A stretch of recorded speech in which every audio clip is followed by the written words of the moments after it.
if you look at somebody like Prime Minister Modi, what is different? What is extraordinary about him?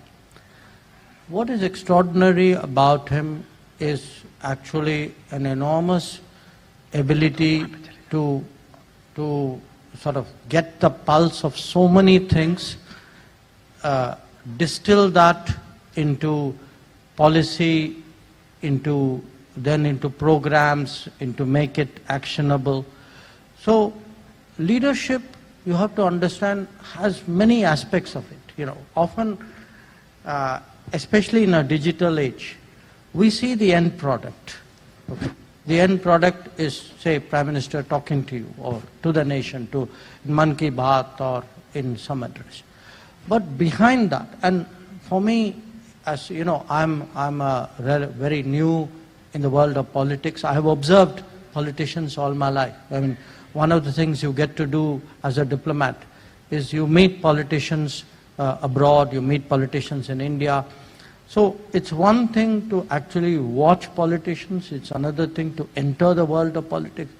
And you have to see, what a enormous, I would say, that world is a all-consuming. It's a 24/7. It's not a world of weekends and this day and that day. It's relentless. It is a sort of saturated world of many things. For me, especially as a country which is poised at the level where it is, I feel it's been an enormous good fortune of the country to have somebody like this at this time. And I'm not saying this because he's the Prime Minister of the day and I'm a member of his cabinet. I'm saying it because if you look at even the points I shared with you, that you have a huge, once in a century health challenge. It's only somebody who's so grounded, who's immediately saying, okay, there's a health challenge, but what will you do for the person going back home? How will you feed that person? What will you do for the person? How will you put money into, and whose bank account should you put the money?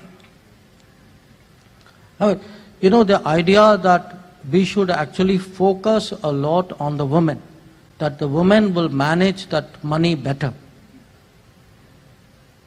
I would say very honestly, it's not an idea which would have occurred to why am I saying this to you? I say this, that take that sense of what a leader of a country like India is about in a very considered way. That leadership is something, good leaders are people very grounded, very experienced, with an enormous feel for what is happening, but who also have that passion, that desire to take the country to a different level, who have that ability to go from the ground to up there, be enormously visionary and enormously grounded. And I can tell you such people honestly come once in a lifetime.